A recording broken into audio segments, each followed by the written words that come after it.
Hi friends, అందరికీ ఈరోజు భోగి రోజు కదండి. భోగి రోజు శుభాకాంక్షలు. అలాగే నా సబ్స్క్రైబర్స్ అందరికీ కూడా భోగి రోజు శుభాకాంక్షలు అండి. ఈ సంక్రాంతి పండుగ అందరూ సంతోషంగా జరుపుకోవాలని కోరుకుంటున్నాను. మేము కూడా సంతోషంగా హ్యాపీగా చేసుకుంటున్నామండి.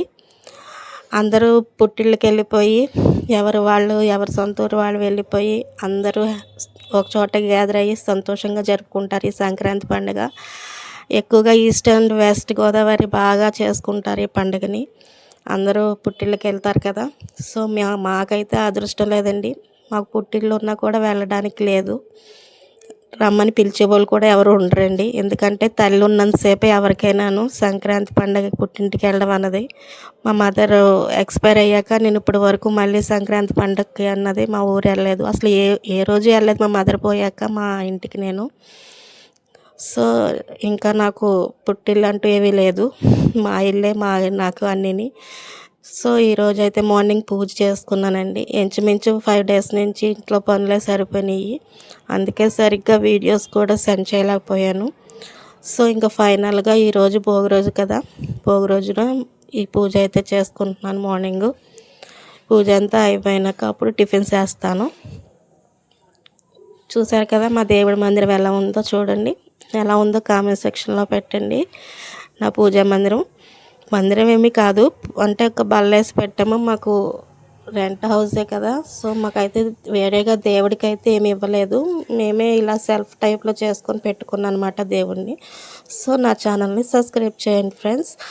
అలాగే నాకు లైవ్ అన్నది ఇంకా వదలలేదు, లైవ్ స్ట్రీమింగ్ ప్రాబ్లం వచ్చి. సో అందుకని చెప్పేసి నేను ఇంకో ఛానల్ కూడా రెడీ చేశాను. ఆ ఛానల్ది మీకు డిస్క్రిప్షన్లో పెడతాను ఫ్రెండ్స్. దానికి కూడా సబ్స్క్రైబ్ అవ్వండి. ఒకవేళ అది దానికి సబ్స్క్రైబ్ అయితే ఒక 50 members అయ్యాక నేను లైవ్ చేయడానికి ఉంటుంది. సో అందుకని అడుగుతున్నాను. మీరు ఎవరైనా ఉంటే కనుక నేను అది పెడతాను. ఆ ఛానల్ కూడా, దానికి కూడా సబ్స్క్రైబ్ అవ్వండి. అయితే అది దానిలో లైవ్ చేయడానికి అవకాశం వస్తుంది నాకు. సో హెల్ప్ చేయండి ఫ్రెండ్స్ ఇలాగా. సో ఇంకా నెక్స్ట్ వచ్చేసి నేను టిఫిన్ దగ్గరికి వచ్చేసాను. టిఫిన్స్ చేయడానికి ఇక్కడ పచ్చిమిర్చి, కొత్తిమీర, ఉల్లిపాయలు తీసుకున్నానండి. అంటే పునుకులు వేస్తున్నాను అనమాట. పునుకులు వేయడానికి ఇవన్నీ తీసుకొని మినపప్పు నానబెట్టాను. మినపప్పు పిండి పట్టాను అనమాట. అందులో ఇవన్నీ వేసాను. పచ్చిమిర్చి, ఉల్లిపాయ, జీలకర్ర అన్నీ వేసి కలిపేసి ఇంకా వాటిని పునుకుల కింద వేయాలన్నమాట. పునికిల కింద వేసేసి అవి ఇంకా టిఫిన్ సెక్షన్ అయిపోతుంది, కంప్లీట్ అవుతుంది అనమాట. వేస్తేని కొత్తిమీర వేస్తున్నాను అనమాట. ఇందాక ఉల్లిపాయ ముక్కలు, జీలకర్ర అన్నీ వేసాను. ఫైనల్గా కొత్తిమీర వేస్తున్నాను. కొత్తిమీర వేసేసి వాటిని పట్టేస్తే కలిపేసి మంచిగా ఇంకా పునుకులు వేస్తాను అనమాట. చూస్తున్నారు కదా ఉల్లిగడ్డలు, పచ్చిమిర్చి ముక్కలు అనమాట. ఇవి కూడా వేసేసి పూర్తిగా కలిపేసుకుందామండి.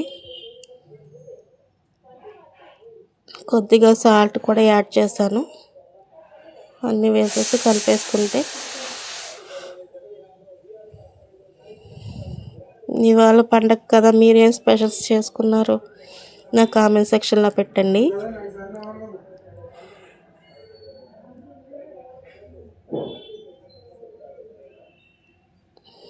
పిండి అయితే ఇలా ఉండాలన్నమాట. కన్సిస్టెన్సీ కొంచెం మనం వేయడానికి, పునుకులు వేయడానికి కొంచెం జారుగా ఉండాలి. అలాగని బాగా పలచగా ఉండకూడదు. ఆయిల్ మళ్ళీ ఎక్కువ పీల్చేస్తుంది.